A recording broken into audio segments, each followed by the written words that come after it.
रुपए खर्च करोगे तो ऑपरेशन लोटस हो सकता है। ये देखिए, अब मनोज, आप तो मध्य प्रदेश की नब्ज को बहुत अच्छे से पहचानते हैं, रग रग जानते हैं। मध्य प्रदेश से एकदम जो है कर्नाटक के जैसे नतीजे आ रहे थे, कांग्रेस की टैली ऊपर जा रही थी, मध्य प्रदेश से एक के बाद एक रिएक्शन आना, क्या कहता है? बिल्कुल, और लंबे समय से मैं देख रहा हूं कि दिग्विजय सिंह ज्योतिरादित्य सिंधिया पर निशाना साध रहे हैं। सुनिए वो क्या कहते हैं।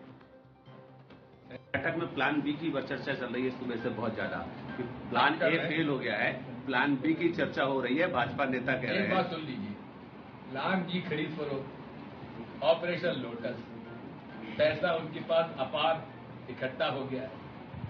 कई कॉर्पोरेट्स के हजारों करोड़ रुपए उनके पास है। कांग्रेस को कुछ वो 20,000 करोड़ जो इन्होंने अडानी जी लगाए हैं, जिनका की कोई पता नहीं है कहां का पैसा है, वो 20 करोड़ में से 1,000 करोड़ खर्च कर लेंगे तो लोटस हो सकता है, लेकिन इतने बहुमत मिलेगा। और कर्नाटक में कोई सिंधिया नहीं है, वहां मजबूत कांग्रेसी है। पिछले बार भी लोटस, ऑपरेशन लोटस तो वहीं से पूरा हुआ था ना। जी हाँ, कांग्रेस की सरकार थी, कांग्रेस के लोगों को खरीद करके कमल का हश्र क्या हुआ, कितने लोग जीत के आए हैं, पता लगा लीजिए उनका हश्र क्या हुआ है। पहली बात तो भाजपा ने टिकट नहीं दिया। इस बार कोई प्लान बी का खतरा है क्या? आप किसी तरफ से बात कर रहे हैं? नहीं, मैं पूछ रहा हूँ, उन्हीं का सवाल आपको पूछ रहा हूँ, प्लान बी का खतरा है क्या? जवाब दे रहा हूँ आपको, बराबर जवाब दे रहा हूँ। ये पत्रकारों के साथ बड़ी दुविधा है कि अगर वो कोई प्रश्न ऐसा करे तो आप लोग तुरंत उसको बोल देते हैं कि पिछले बार भी आपने नहीं बोला। जो इसका इंटरेस्ट नहीं है, सुबह से नेशनल मीडिया में खबर चल रही है। बात खत्म करिए, आगे कोई खतरा नहीं है, कोई खतरा नहीं। चलिए राजा साहब, ये बताइए सर, क्या गारंटी है कि यदि मान लीजिए आपकी सरकार आती है और कम रहती है, अल्पमत में रहती है, क्या गारंटी है? आज मैं कह रहा हूँ आपसे, आज हम लोग पहले अंदाजा हमारा था 120 से 130, आज 140 सीटों का मैं कह रहा हूँ। और चुनाव के बाद अनूपपुर में आप कहेंगे तो मैं यहाँ की प्रेस कॉन्फ्रेंस लेके बताऊंगा कि 140 ज्यादा है कि नहीं है। ठीक है, हाँ। और ये उत्साह साफ तौर पर है क्योंकि मध्य प्रदेश में चुनाव, इसलिए संकेत दिखाई दे रहे हैं। लेकिन इस बीच जालंधर लोकसभा उपचुनाव में आम आदमी पार्टी की जीत हुई है। आम आदमी पार्टी के उम्मीदवार सुशील रिंकू की जीत हुई है। जीत के बाद कार्यकर्ताओं में जश्न का माहौल है और press conference Arvind Kejriwal. North की सीटों पे हम थोड़ा पीछे हैं। पिछले साल असेंबली का जो चुनाव था विधानसभा का, उसमें हमें पूरे पंजाब में 42% वोट मिले थे, लेकिन जालंधर में हमें बहुत कम वोट मिले, हमें 28% वोट मिले। आज इसको हमने बढ़ा के हम लगभग 34% वोट पे हैं और जालंधर जीत रहे हैं। पिछले बार असेंबली चुनाव में 4 विधानसभाएं ऐसी थी, शाहकोट, आदमपुर, फिलौर और जालंधर नॉर्थ, जहां पे हम तीसरे नंबर पे थे। आज इन 4 में से 3 सीटें हम जीत गए हैं और 1 सीट पे हम सेकंड नंबर पे हैं। और 2019 के चुनाव में, लोकसभा चुनाव में, जालंधर सीट से, लोकसभा की सीट से हमें केवल 2.5% वोट मिले थे। आज हमें 34% वोट मिले हैं और हम जीते हैं। दूसरी पार्टियों ने, बीजेपी ने एक नेता के, अटवाल साहब के बेटे, चरणजीत सिंह अटवाल के बेटे को टिकट दिया था। कांग्रेस ने संतोष सिंह चौधरी के बेटे को पत्नी को टिकट दिया था। दोनों को हरा के पंजाब की जनता ने परिवारवाद को हराया है और काम की राजनीति को वोट दिया है। 2014 में आम आदमी पार्टी की 4 सीटें थी लोकसभा में, 2019 में 1 सीट रह गई और फिर जब मान साहब पंजाब के मुख्यमंत्री बने तो 1 भी सीट नहीं बची। आज आम आदमी पार्टी की लोकसभा में एंट्री हो रही है, 1 सीट से एंट्री हो रही है और मैं समझता हूं कि बहुत जल्दी आम आदमी पार्टी का लोकसभा के अंदर बहुमत भी होगा। भगवान ने अगर चाहा और देश की जनता ने अगर चाहा तो आम आदमी पार्टी अब नेशनल पार्टी बन चुकी है। तो एक लोकसभा ही ऐसी जगह थी जहां आम आदमी पार्टी की मौजूदगी नहीं थी, अब वहां भी आम आदमी पार्टी की मौजूदगी हो गई है। मैं फिर से पंजाब की जनता को, जालंधर की जनता को बहुत बहुत आभार व्यक्त करता हूँ। बहुत बहुत धन्यवाद जी। जालंधर लोकसभा में जो बाई इलेक्शन हुआ, उसमें जो नतीजे आज आए वो आम आदमी पार्टी के कामों पर लगभग 14 महीने अभी हुए नहीं हैं। 16 मार्च को हमने ओथ ली थी, 16 मई को 14 महीने होंगे। तो लगभग 14 महीने पुरानी सरकार के कामों पर पॉजिटिव मोहर लगाना बहुत बड़ी बात है। जैसा कि हमारी पार्टी के सुप्रीमो अरविंद केजरीवाल जी ने कहा कि हम धर्म की या जात पात की राजनीति नहीं करते। हम मोहल्ला क्लिनिक गिना रहे थे, जो आम आदमी क्लिनिक हमने पंजाब में बनाए हैं 580। हम वहाँ स्कूल ऑफ एमिनेंस की बात कर रहे थे, स्कूलों के नाम पे वोट मांग रहे थे। हम वहाँ पर बिजली का बिल 0 जो आया उसको आगे कैसे लेके जाना है, ऐसे ही ये जारी रहेगा। उसके लिए बिजली जो हमारा PSPCL है उसका बजट हमने जो पे कर दिया उस पे वोट मांग रहे थे। हम इंफ्रास्ट्रक्चर से जो है उसके नाम पर वोट मांग रहे थे। हम व्यापारियों से बात कर रहे थे, किसानों से बात कर रहे थे, मजदूरों से बात कर रहे थे, हर एक की भलाई की बात कर रहे थे। इसीलिए ये बहुत ही अच्छी बात है कि लोग पॉजिटिव राजनीति को पसंद करने लगे। ये शुरुआत दिल्ली से हुई थी, जब 28 सीटें आई थी, फिर उसके बाद 67 आई, उसके बाद 63 आई। तो अरविंद केजरीवाल जी ने जो काफिला शुरू किया था रामलीला ग्राउंड से, वो आज एक नेशनल पार्टी के रूप में बहुत बड़ा बन गया है। 92 MLA हमारे पंजाब की विधानसभा में, 63 MLA हमारे दिल्ली की विधानसभा में, 5 MLA हमारे गुजरात की विधानसभा में, 2 MLA हमारे गोवा की विधानसभा में, 10 MP हमारे राज्यसभा में, और आज के बाद 1 MP हमारा लोकसभा में है। तो नेशनल पार्टी बनने के बाद कोई ऐसी संवैधानिक संस्था नहीं है जिसमें हमारा योगदान या हमारा हिस्सा ना हो।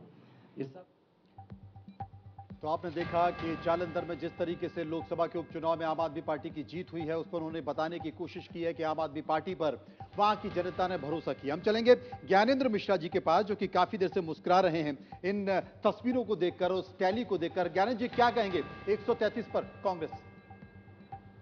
ये बहुत ही मतलब कांग्रेस के लिए एक बहुत ही महत्वपूर्ण जीत है, और ये उसी लाइन पे है जो हम लोगों ने प्रेडिक्ट किया था, एक्सपेक्ट किया था। वो उसी लाइन में शुरू में थोड़ा एक क्लिफ हैंगर बना, बहुत इंटरेस्टिंग हुआ, वो होना भी चाहिए, लेकिन अंत में वही नतीजे बोर्ड पे दिखाई पड़ रहे हैं आपके जो एक्सपेक्टेड थे। बिकॉज जो एंटी इनकम्बेंसी, एक बहुत ह्यूज एंटी इनकम्बेंसी थी, और मैं बेसिकली इस कांग्रेस की जीत को कांग्रेस के रिवाइवल के लिए नेशनल लेवल पे भी एक बहुत इंपॉर्टेंट जीत मानता हूं। उनके मोरल बूस्टिंग के लिए, कांग्रेस मुक्त भारत का जवाब देने के लिए जो ये एक रिजल्ट आया है, और ये बहुत ही महत्वपूर्ण रिजल्ट है, और इसके बिल्कुल दूरगामी परिणाम भी होंगे नेशनल लेवल पे भी, और जो आप अदर स्टेट इलेक्शंस भी अभी होने वाले हैं उसमें भी ये दिखाई पड़ेगा कि बीजेपी ने अपनी एक तरह से पूरी ताकत झोंकी थी यहाँ पे।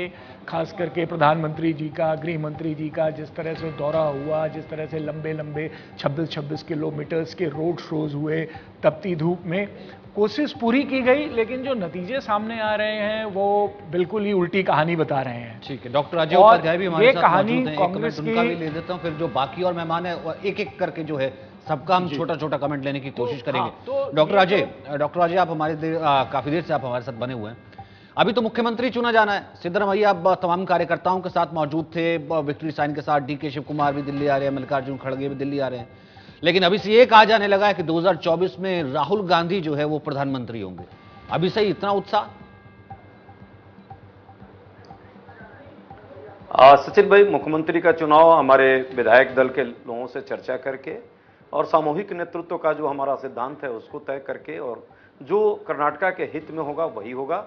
आने वाले समय में जो कुशल प्रशासन दे सके, और जो हमने अपने मैनिफेस्टो में जो गारंटियां दी हैं उनको कर्नाटका के आम जनमानस को, जिसके कारण उन्होंने हमें आशीर्वाद दिया है, इस आशीर्वाद के लिए धन्यवाद कर्नाटका की जनता को। लेकिन साथ में ये भी है कि हमें एक जिम्मेवारी भी दी है, और हम कुशल प्रशासन चलाने का काम करेंगे। महंगाई बेरोजगारी से जो हो सकता था, जो परेशान वहां के लोग हैं, उसको हम मुक्ति देने का काम करेंगे। भ्रष्टाचार मुक्त प्रशासन हो, इसकी हमें पूरी तरह से हमें ध्यान रखना है, और हम इस पर कटिबद्ध होंगे। अजय जी, एक बात मैं आपसे समझना चाहता हूं, क्योंकि अभी मैं सुन रहा था कांग्रेस कार्यालय में जो कार्यकर्ता हैं वो जश्न मना रहे थे, और वो कह रहे थे कि अभी तो ये अंगड़ाई है, आगे और लड़ाई है। चूंकि आपने छत्तीसगढ़ में भी बहुत काम किया है, आपने बाबरिया जी के साथ मध्य प्रदेश में भी बहुत काम किया है, तो क्या कर्नाटक की छाया या कर्नाटक का असर वहां पर भी पड़ने वाला है क्या? मनोज जी, आप एक बहुत ही सुलझे हुए पत्रकार हैं और आप सच्चाई को समझ सकते हैं।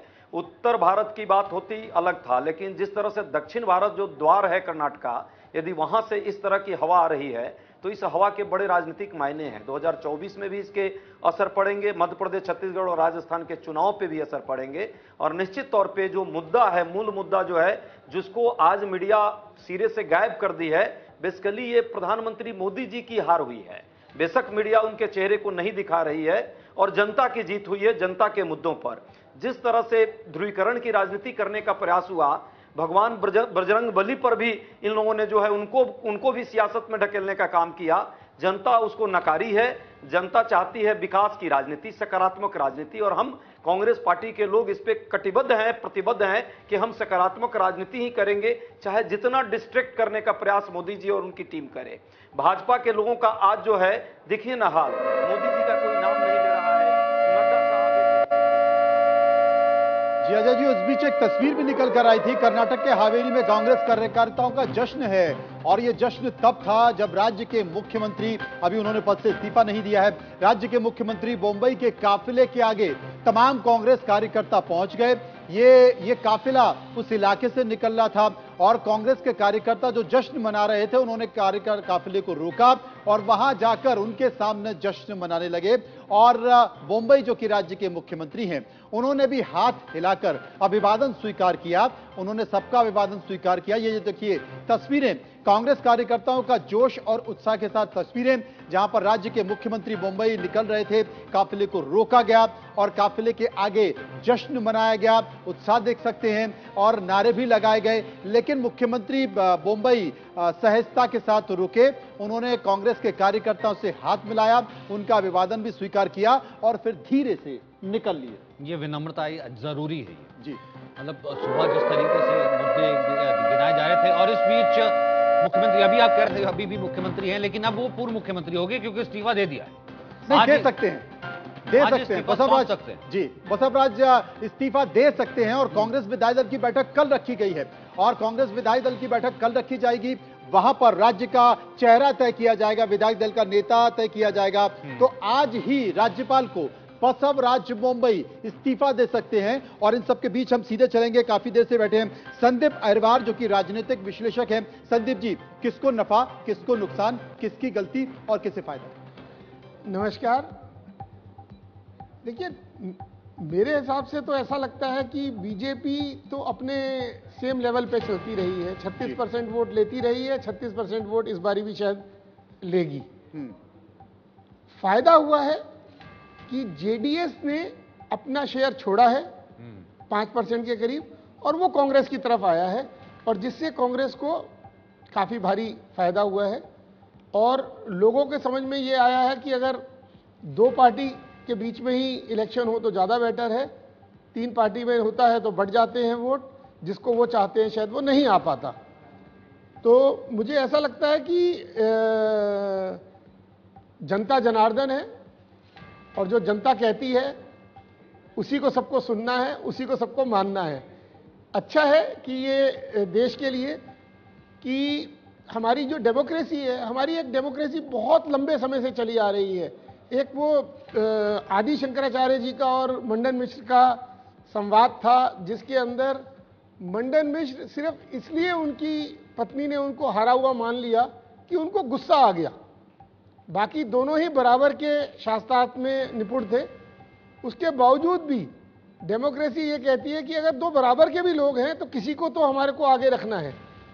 तो आज कांग्रेस को आगे रखा गया है। हमें लगता है कि कांग्रेस को जो लोगों ने वोट दिया है उससे वो लोगों का फायदा करेगी। और कुछ ऐसा भी है, मुझे लगता है कि जो देश है उसमें अगर दो अलग अलग पार्टियां स्टेट और सेंटर में रहती हैं तो हमारे लोगों को लगता है कि भाई स्टेट में हम एक पार्टी को लेके आएं और सेंटर में दूसरी को लेके आएं, दोनों मैक्सिमम बेनिफिट हमारे लोगों को देगी। और शायद इसीलिए स्टेट्स के अंदर ऐसा हो रहा है कि 10 से 15% का डिफरेंस चला जाता है स्टेट और सेंटर के इलेक्शन के अंदर।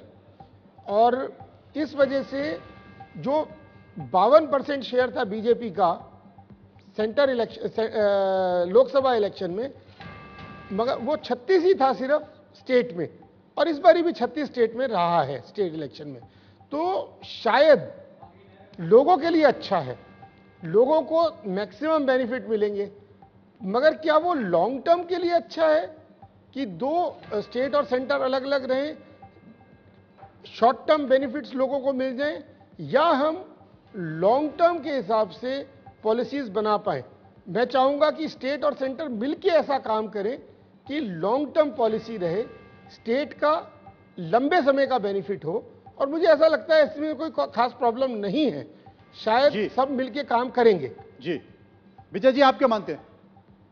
देखिए, मैं ये मानता हूं कि इस चुनाव में एक तो जनादेश वो कांग्रेस के पक्ष में आया है, दूसरा बजरंगबली जी का आदेश वो भी कांग्रेस के पक्ष में आया है, क्योंकि ये चुनाव भाजपा ने बजरंगबली जी के नाम पर लड़ा था, जबकि हमने विकास और दूसरे मुद्दों पर लड़ा था। और मैं एक चीज और बता देना चाहता हूं भाजपा को कि महाभारत के युद्ध में पांडवों की जीत इसलिए हुई थी क्योंकि बजरंगबली उनके साथ थे, उनकी पताका पर विराजमान थे, युद्ध पताका पर। तो इस चुनाव में कर्नाटक में कांग्रेस की जीत हुई है, तो बजरंगबली हमारे साथ हैं। अब बजरंगबली जी के नाम पर भाजपा को दुकान बंद कर देनी चाहिए। भाजपा की बपौती नहीं है बजरंगबली। और यही हम बताना चाहते हैं कि कर्नाटक में जो गरीब लोग थे, जिन्हें पहले 10 किलो राशन मिलता था, वो 5 किलो भाजपा सरकार ने कर दिया। महंगाई के कारण गरीबों की कमर तोड़ दी, कानून व्यवस्था का दिवाला निकाल दिया, भ्रष्टाचार चरम पर पहुंचा दिया। उन सब बातों का इनाम तो जनता ने मोदी जी को दे दिया है। असल में क्या है ना विजय जी, असल में विजय जी क्या है कि कोई भी पूजा हो या किसी तरह का अनुष्ठान हो, उसमें बहुत तरीके से नियमों का पालन करना पड़ता है। आपको नहाना पड़ता है, स्नान करना पड़ता है, उसके बाद फिर शुद्धिकरण करना पड़ता है, उसके बाद आसन बिछाना होता है और तमाम सारी चीजें होती है। अब यहां मैं बीजेपी के तमाम नेताओं को देख रहा था कि कोई भी कहीं भी उठकर, कहीं कोई रोड पर, कहीं कोई फुटपाथ पर, कहीं कोई राजनीतिक कार्यालय में, जिसको देखो वो हनुमान चालीसा का पाठ पढ़ रहा है। तो ऐसे में तो फिर हनुमान जी रुष्ट हो जाएंगे ना, और जब वो नाराज होते हैं तो क्या होते हैं, उनके हाथ में सोटा होता है। क्यों अभय जी, अजय जी क्या कहें? गधा गधा एकदम सच बोल रहे हैं। बजरंगबली को धार्मिक परिप्रेक्ष्य में वो आस्था का केंद्र है, वो सबके लिए है, वो एक व्यक्ति के लिए नहीं है। समाज और भारत का एक तरह से वो दिशा निर्देशक हैं। उनकी विनम्रता, उनकी सहृदयता, उनकी वीरता ये ख्यात है। लेकिन भाजपा ने क्या किया, हुड़दंग जो बजरंग दल है उसको बजरंगबली के समान करने का काम किया। बजरंगबली का एक तरह से वो अपमान है, और भारत के लोग इस अपमान को कैसे सह सकते हैं? जिस तरह हनुमान चालीसा जहां मन किया वहीं खड़े हो गए। ये चुनाव के टाइम इन लोगों को चालीसा याद आता है। ये इससे अच्छा होता कि इन्हें वो 40% वाला कमीशन सरकारा जो था वो याद आ जाता। तो ये चुनाव में जरूर प्रयास किया इन्होंने बजरंगबली के माध्यम से अपनी नैया पार कराने का, लेकिन बजरंगबली इस बात को समझ रहे थे, और बजरंगबली के भक्त भी इस बात को समझ रहे हैं कि भाजपा सिर्फ झूठ और फरेब और साजिश करती है, जुमले पढ़ती है, और भ्रम का जो मक्कर जाल है वही पैदा करती है। काम जो करने के लिए चुनाव जनता जो मतदाता वोट देते हैं उनको, वो नहीं करती है।